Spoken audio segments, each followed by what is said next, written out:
Hello team, welcome to another ATP Geopolitics video with myself, Jonathan MS Pearce. This is a Ukraine war news update, the first part of really. I've done a quick breaking news update on Trump's claims and statements on the 60 Minutes broadcast yesterday, and also on the plane on Air Force One, where he appears to have just returned to his default position of loving a bit of Putin and just wanting to make money out of the war in Ukraine and not caring one iota for a just and lasting peace. So you can go and watch that. Now we're going to look at the losses, the hits and losses, and what's been taking place along the front lines over the course of the last 24 hours in Ukraine. Right, let's get straight to it and look at the Ukrainian General Staff figures for the last 24 hours. So all the usual caveats apply to these numbers, but we do have some significant upticks here in a number of categories. So first of all, 1,160 personnel loss is right up from what we yesterday. I think it was 940. It was 900, then 940. So we'd slip back below 1,000. And now there's a 220 personnel lost increase over the course of the last 24 hours. So that's significant. Something or a number of things were happening along the front lines, but I'd imagine this is going to have to do mainly to do with Pokrovsk, although we can consider that Kupiansk is quite hot at the moment, and also Kamyanska on the edge of the Zaporizhzhia reservoir. Anyway, 5 tanks and 6 armored combat vehicles. Fairly decent numbers in those categories, considering sometimes there can be none. Other times they can spike right up. 45 artillery systems is really high there, and that is a marked increase. We had, I think, 25 yesterday on the daily average, really, but we had seen it slip below that. Could have been to do with the weather. This is very weather dependent. If the weather is awful and you can't get drones out, very windy, very wet, foggy, whatever, you're not going to get drones to go and hit hidden howitzers sort of 15 kilometers behind the front line. 121 vehicles and fuel tanks, that usually signifies that it's been an active front line if the numbers there are well over 100, which they are, and 2 pieces of special equipment. So I think a lot's been happening. Let's look at the claims of the front line, and we're going to concentrate on Pokrovsk. So Russian forces are throwing everything they have at Pokrovsk, says the Euromaidan press, turning the city into a chaotic grey zone, according to Ukraine's forces themselves. Moscow wants Pokrovsk as a political symbol to pressure the West into forcing Kyiv to surrender the East. I mean, I don't think Pokrovsk is any more serious, significant than Bakhmut, than Chasiv Yar, than many of these other places. I don't think it's like a category shift in terms of this will force Ukraine to the negotiating table.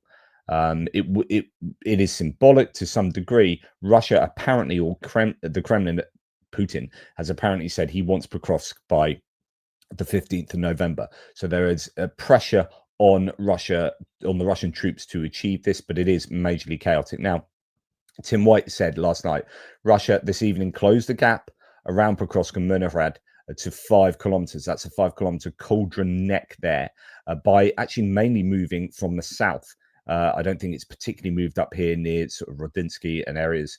In fact, Rodinsky has been apparently cleared out. So, yeah, take all of this with a pinch of salt. But geolocated stills mapped out show Russians now on the northern edge of Pokrovsk, and the Ukrainian fighters still 10 kilometers behind the closing neck of the kettle. Even retreating from there is a Russian roulette. So worry about getting out of this pocket that is looking very, very dangerous for the Ukrainians. Okay, then there are other claims about what's going on. This comes from Vizhina in the direction of Dobropilya. So this is further to north, where it's going better for the Ukrainians. Ukrainian forces continue their counteroffensive. Clashes are ongoing on the areas of Zatishna, Zuketska, and Boykivka. Zatishna has been effectively liberated by Ukrainian troops. Active assault operations are taking place in Fedorivka and Nikanarivka. So this is this kind of area. Russian forces are suffering significant losses, is a claim. Volodymyrivka over here remains a grey zone. Neither side has full control, but Ukrainian troops managed to break through an important section of the entrenched Russian defenses there. In Shakova itself, fighting continues in the northwestern part because the Russians are being forced over from the Ukrainians that are moving in from the west to try and clear this encirclement, and that's forcing these Russian troops into Shakova direction, or into Shakova itself, where Ukrainian forces are slowly but steadily advancing. The situation in Dorozhne is evenly balanced. The battle for complete control of the settlement is ongoing. I actually don't know where that one is.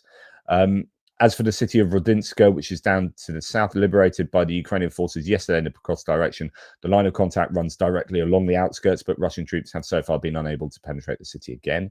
Overall, the situation on the Prokovsk front remains difficult, but the Russian claims spread for propaganda purposes, alleging that Ukrainian units are encircled and that the GUR Special Forces Group was destroyed. So it's the Black Hawk helicopter landing and those Special Forces troops getting out. The Russians claim they completely eliminated all of those troops, but there's no evidence of that. Here, the claim have been ultimately disproved even by the Russians themselves.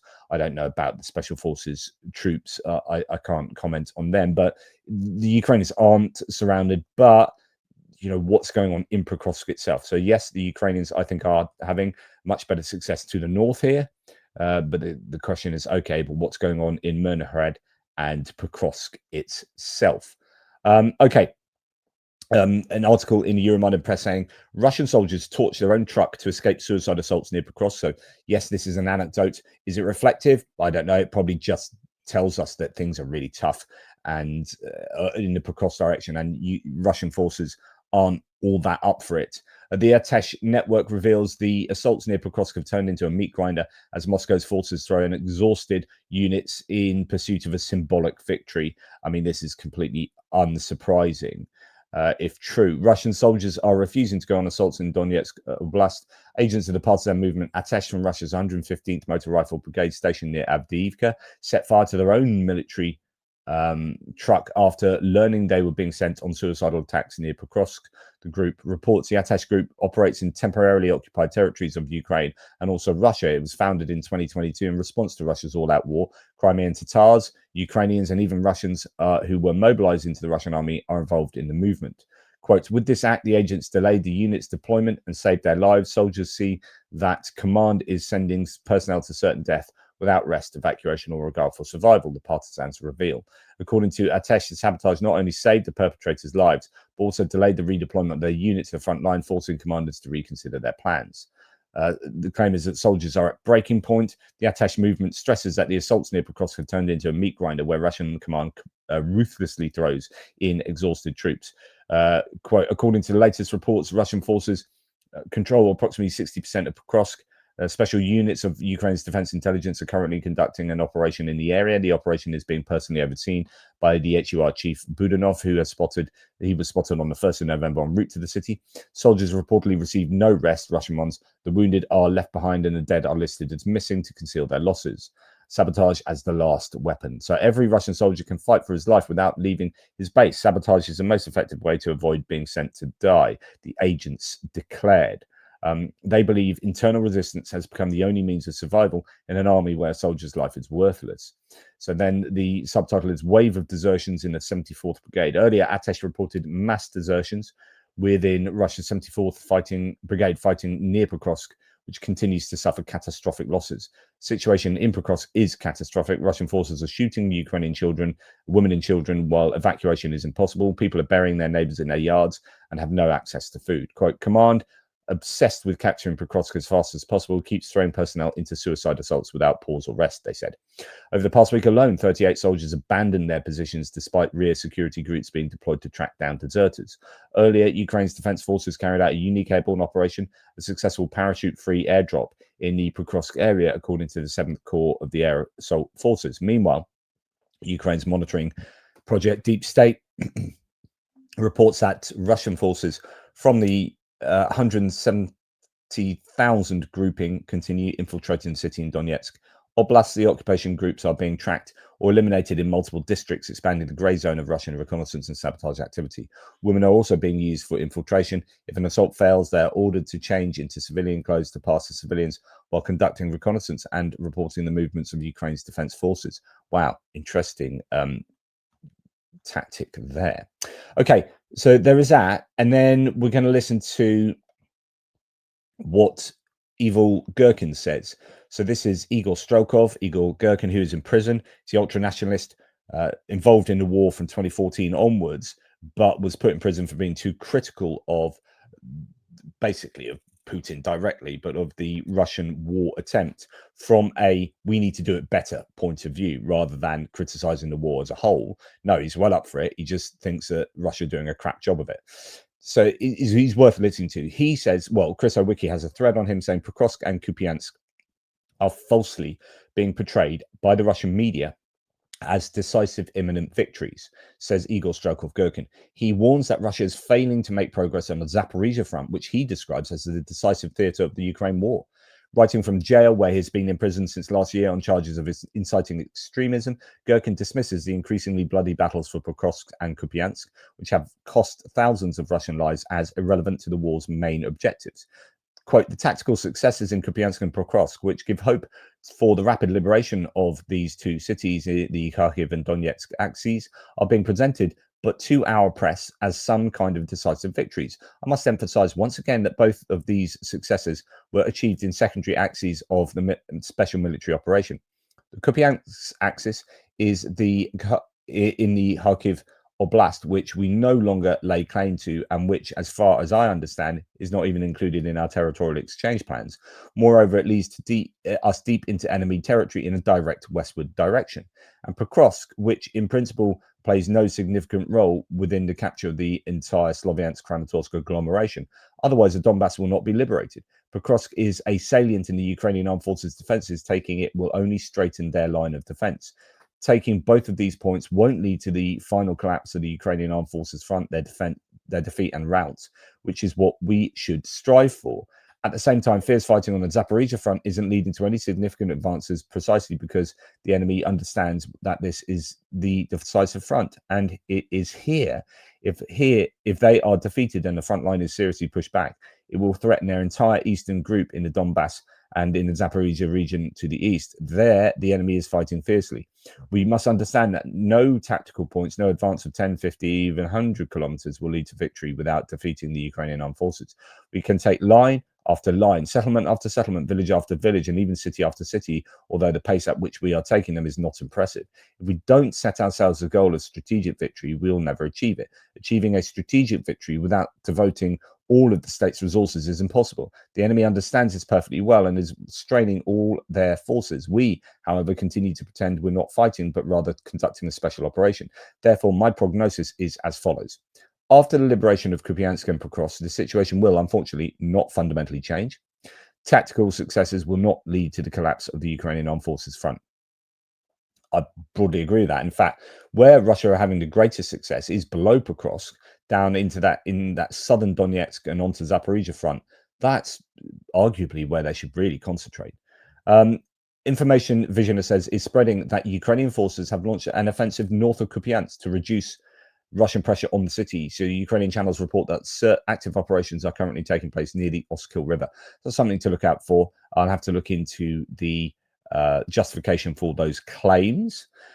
Okay, moving on to other kind of topics in this section. A Japanese mercenary fighting in Putin's army against Ukraine talks about why he got baptized. You have people from all over the place fighting for the Russians. I talked about this yesterday in my Military Aid Live stream. Go and watch that. It's relevant. Lots of conversations about all sorts. Went around the houses, really, as a typical live stream. But I am worried about the asymmetry of the Russian ability to generate troops from all around the world, disaffected men predominantly, looking at the wages that you can earn compared to what they earn from all societies around the world. Russia is just, I think, much more able to attract people more widely to them. And Ukraine, there's an asymmetry there. Ukraine needs to work really hard to get more international fighters, get boots on the ground. Russia also recruiting from inside the occupied territories. 18 to 55-year-olds are going to be forcibly conscripted now into or mobilized into the Russian army, fighting against their fellow Ukrainians. That is something that the Ukrainians are going to have to work out how to deal with, because, you know, arguably the Russians might, or at least their intention is to mobilize 50 to 100,000 people. That is just a number of people that Ukrainians are just simply not going to be able to deal with. without some kind of marked change in their recruitment numbers. Now, since Russia launched its full-scale invasion of Ukraine on the February the 24th, 2022, 116 journalists have been killed and 26 remain in captivity, Ukraine's culture ministry has said. So there's another casualty list there. Here we have a picture of a porcupine tank, hedgehog, porcupine, turtle, all sorts of different tanks in this war, Mad Max style. This is an incredible looking piece of kit that has been disabled. You do wonder how many drones, how many mines it took to disable that. It turns out these sort of vehicles are now sucking up like a sponge all sorts of munitions. As I said the other day, there was a tank that looked fairly similar to this. It took 25 hits to take it, to immobilize it. That just is incredibly resource intensive. So they are actually serving a purpose, these ridiculous looking tanks. They have a functional benefit. Now, some footage come out of this incident. Now, I showed you evidence of this. I'm pretty sure it's the same one, right? It looks very much the same. Where loads of Russian vehicles got stuck in a bog or stuck in a kind of trying to cross this pond lake type thing, and yeah, they got stuck and they got hammered. Now we had stills of that. Now there is video evidence of this. I'm pretty sure it's the same incident. 2 Russian tanks and 2 armored vehicles, taking advantage of the fog, tried to cross a river via crossing in the area of responsibility of 46th Separate Airmobile Brigade. They hit remotely deployed mines set by drone operators, got stuck in the mud, and were destroyed by FPV drones. And here is footage of this happening. Just a whole bunch of tanks all at once getting taken out and getting stuck in the mud. So it looks like there are 5 vehicles there, not the 4 just mentioned, 5 vehicles. And I don't think the Russians are getting hold of any of those vehicles and using them again. So you can go and watch those vehicles getting slowly obliterated by the drone teams, but yeah, taken out one by one after they got stuck. Then I'll segue into the hit into distance munitions. We had yesterday guided glide bombs raining down on Kharkiv. An aerial bomb has hit the outskirts of Kharkiv. Sumy is a small town just outside the boundary of Ukraine's second biggest city. At least one person has been injured. The problem with these cities, it's like Sumy as well, close to the Russian-Ukrainian borders, that they can get hit by guided glide bombs, which are cheaper and more plentiful than missiles, ballistic or otherwise. Okay, then on to the strikes overnight. So overnight, Russia launched an aerial attack, 3 Kinzhal missiles, 4 Iskander-Ms, so both types of ballistic missiles, 5 S-300, S-400 surface-to-air missiles used in ground attack mode. Those are also ballistic. So you've got 12 ballistic missiles, essentially, and 138 drones, around 80 of them Shaheds. Ukraine's air defense shot down or jammed 116 targets, including 1 Kinzhal and 115 drones. Missiles and drone strikes hit 11 locations. So if there was 1 missile out of the 12 missiles sent, that means, you know, according to basic mathematics, 11 missiles got through. And that is a shocker. 11 missiles is, you know, although this isn't the biggest night of Russian attacks, 11 missiles striking is going to be doing some significant damage. And the question is where those hit. The S-300, S-400s will be closer to the border, usually sent from Belgorod, sometimes Kursk, down into places like Kharkiv and Sumy. They don't have the range that, say, the Iskander-Ms will have. I don't think, certainly not the Kinzhals. So I don't know where those other missiles hit. I don't even know where the S-300, 400s hit. And quite a few drones getting through, 116. So if we take how many drones in total, 138 drones, 116. So it's 115 out of 138 drones were taken out, leaving 23 to get through. So not the worst night, but a lot of missiles in there getting through. Okay, so as far as what was hit, I mean, we know of kind of residential areas being hit typically, which, you know, doesn't mean that only residential areas were hit, but OPSEC is usually quite tight on military or industrial targets that are properly hit by the Russians. Yesterday, the enemy carried out a missile and drone strike on the communities in the Dnipropetrovsk region. So this is 2 days. This came out yesterday daytime. I did report this in my live stream, by the way, I think.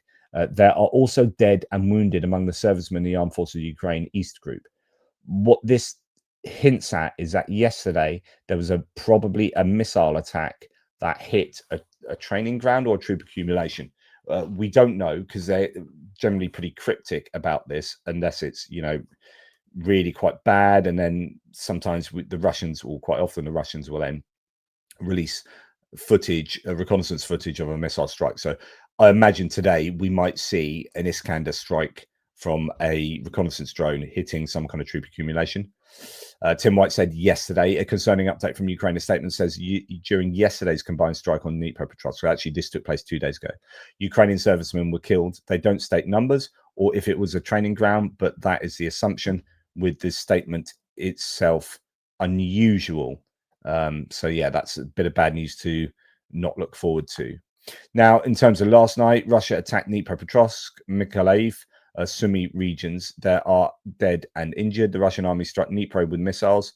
An industrial facility was damaged, causing a fire. A 37-year-old man was injured. So it could be that that's where the ballistic missiles were focused. Could also get S-300, 400 missiles actually hitting Dnipro. It's close enough there. I would have thought Russians attacked Nikopol, Dnipropetrovsk region with artillery and FPV drones. That's fairly usual.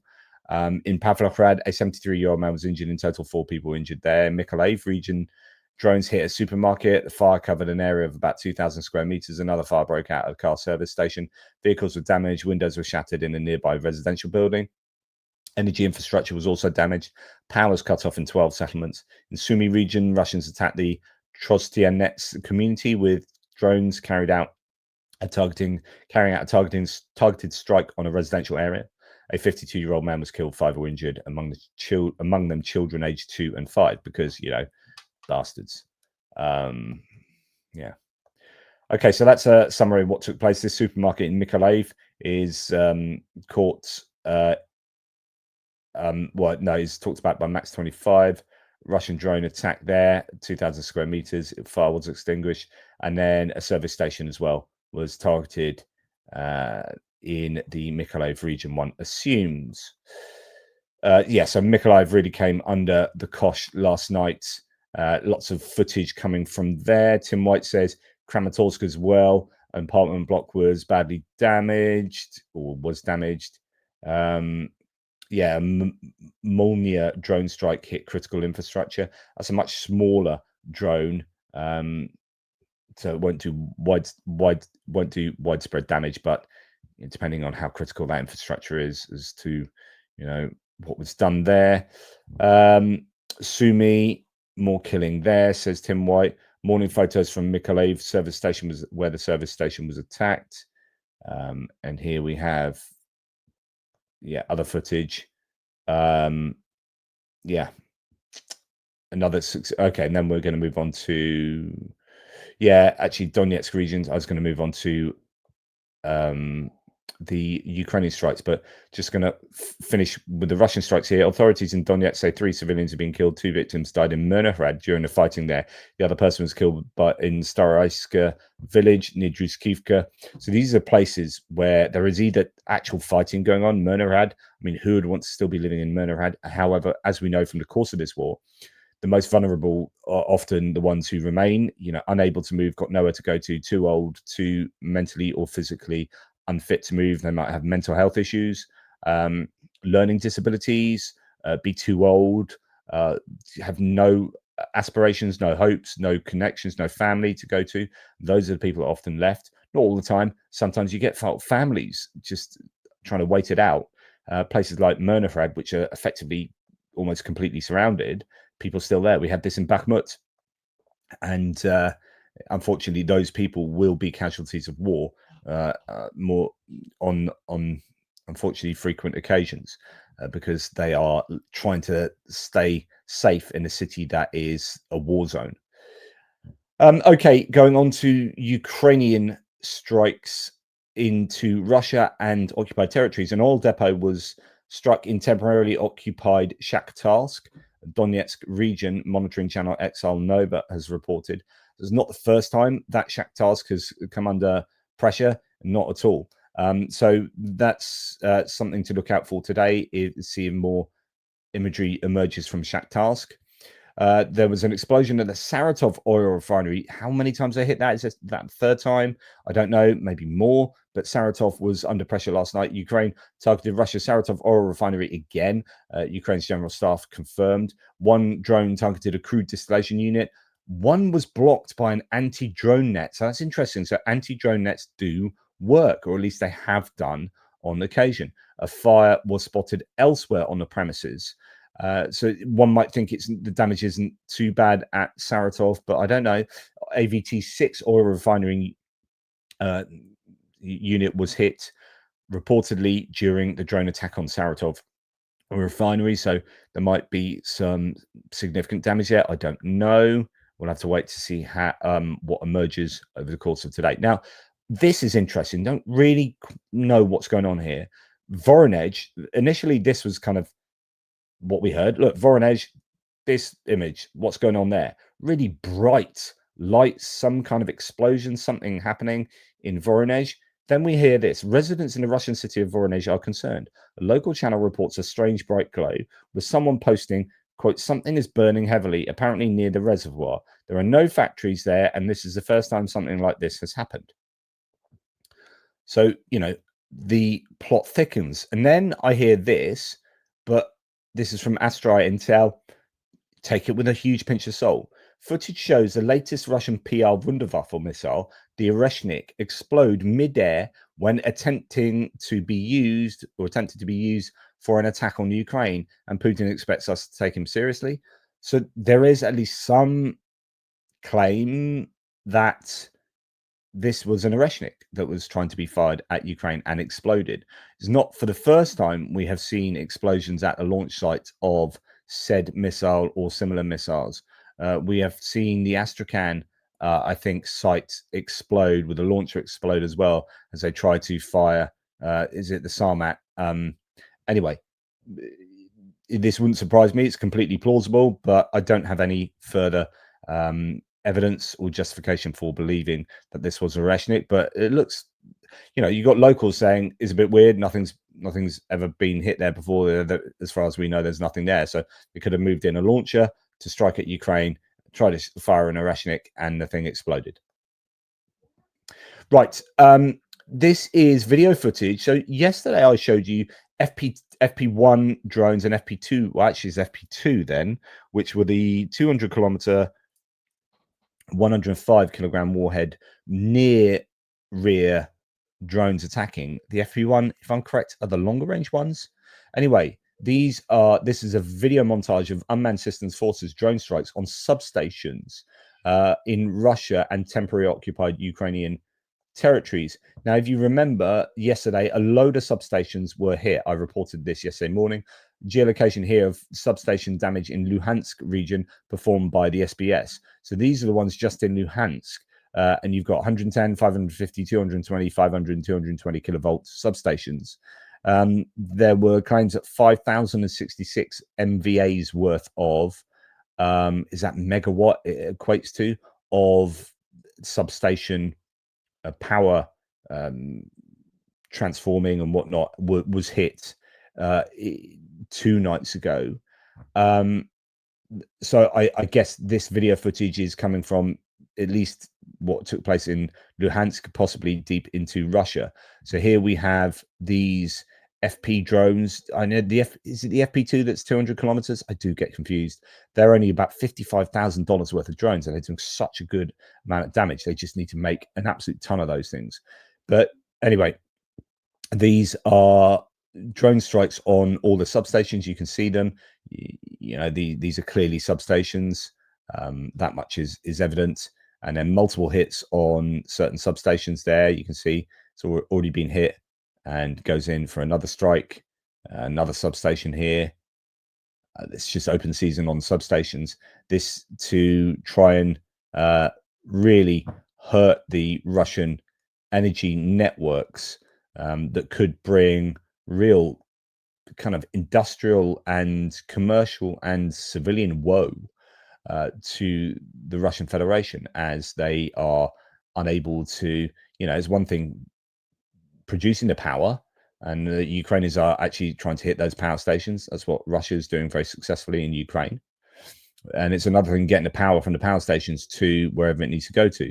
And substations seem to be an easy target for both sides. You know, Russia are hitting Ukrainian substations too. Now,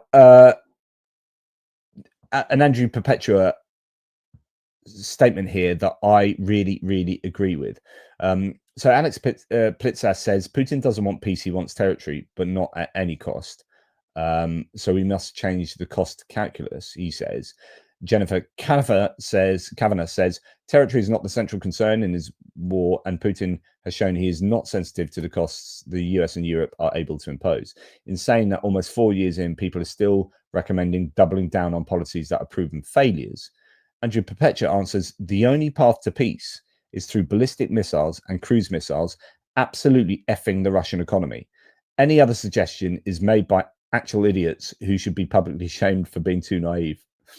I love it when he gets a bee in his bonnet, but man, do I agree with this. How long have I been telling you? Like 3 years since the beginning of the war, I've been saying ballistic missiles and cruise missiles, distant strikes. You win the war by fighting at arm's length. You don't win by sending your troops in. Yes, you do need troops. Yes, you do need to take territory back and blah, blah, blah. But Russia capitulates, so it doesn't want to send its troops in if you've absolutely obliterated it with cruise missiles and ballistic missiles and long-range drones and near rear drones. So I keep saying scale, scale, scale. All of those are game-changing weapons. Every single one of these, the kind of distance weapons, are in principle game changers if you can make enough of them. If you can make 50 flamingos a day, bosh. If you can have 50 storm shadows a day, bosh. If you got 100 FP2s, 100 FP1s a day, bosh, bosh, bish, bash, bosh. So scaling up what Ukraine are doing at the moment, like multiplying that by, I don't know, 5, and Russia would have no substations left within a couple of months. It's just scale of, as Andrew says, ballistic missiles and cruise missiles. And I'd throw in long-range drones and medium-range drones into that as well. To the point where, isn't it interesting that the UK has delivered a new batch of Storm Shadow missiles, cruise missiles to Ukraine ahead of winter, according to Bloomberg. The long-range missiles capable of striking over 250 kilometers while flying low to evade detection are meant to bolster Ukraine's ability to hit targets deep inside Russia.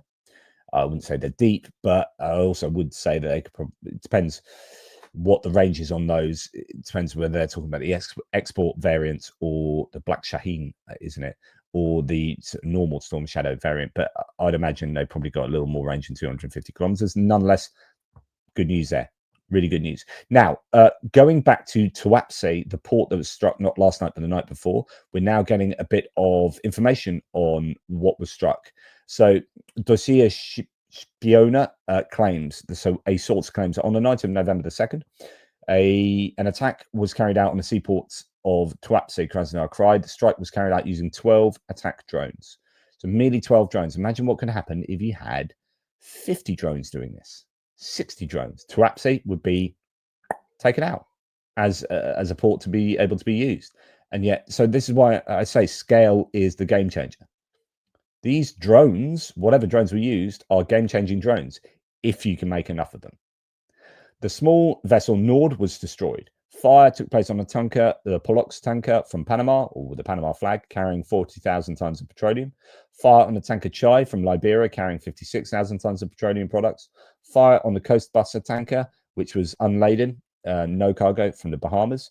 Fire on the tanker Saturn from the Russian Federation, that is no cargo, unladen. Damage was also sustained to berth equipment and a transport pipeline. So it could be that there was minimal damage to some of those tankers.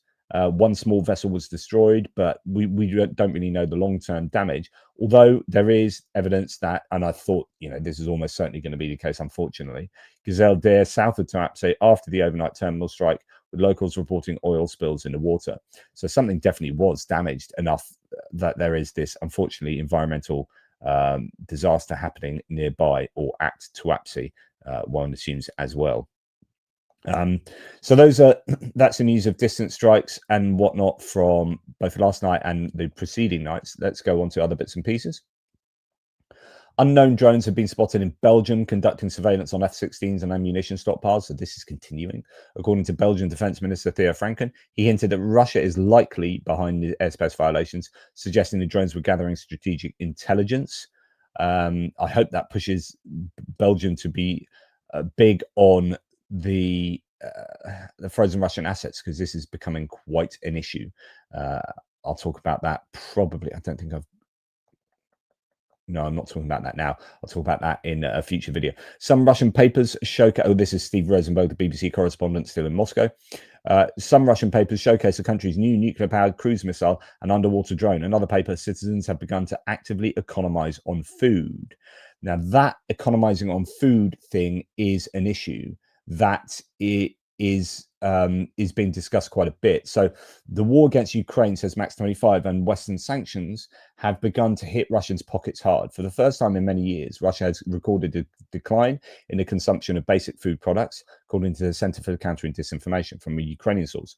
Over the past 2 months, Russians have eaten 9% less buckwheat and meat, 10% less rice, drank 8% less milk. At the same time, food costs increased due to the rapid rise in food prices. I think there's been substitution in food as well. So they're moving from eating luxury foods back down to eating. So although it says here less basic food products, there's also been a substitution, I think, in expensive food products to basic food products as well. So there's then you've got less overall of basic foods being eaten. It's showing a double whammy there. So potentially some canaries are starting to suffocate in the Russian economic coal mines there. Chinese refiners have started shunning Russian oil after US sanctions, according to Bloomberg. State-owned Chinese refiners such as Sinopec and PetroChina Company have cancelled some Russian cargoes, and smaller private refiners are also holding off on purchases, according to Bloomberg. And what's more, Turkey is increasing purchases of non-Russian oil following new Western sanctions on Moscow. Reuters is reporting. Star Refinery, previously reliant on Russian crude, has shifted to Iraq. Iraqi and Kazakh supplies for December. Tuapse is also reducing Russian imports at one refinery to maintain EU fuel exports. So being hit from both China and Turkey there, the Russian hydrocarbons industry. Keep an eye on that. Possibly a new video coming out. Sorry, I'm just checking the latest, see if there's any more information from last night. On the night of November 3rd, so this is last night, Special Forces carried out strikes with FP-1 and FP-2 guided strike drones on Russian military logistics and facilities. So near Dovzhansk, Special Forces units hit a Russian fuel train at an unloading site, and then near Rozhesnya village, another unit destroyed a Russian logistics and supply warehouse. So successful strikes for the Ukrainians there. So this is that train. We'll go back to looking at that. Let's get this on. No, I'm not. Now I'm going to show it in large. So yeah, fuel train getting hit there. That's good news. Another set of strikes taking place.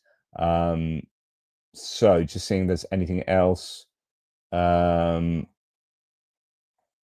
Just sad news about, unfortunately, people dying, and it's heartbreaking war. I don't know if that is. I'll have to read that at my own leisure, or at my own pain, I guess. That's the latest on last night's strikes that took place. That's enough from me. In the meantime, take care of yourselves. Thank you for watching. I appreciate you coming to me for your news on the war in Ukraine. It means a lot. Please like, subscribe, and share. And it's very useful for me as well. I will be producing my normal videos throughout the day, hopefully. Speak to you soon. Toodle pips.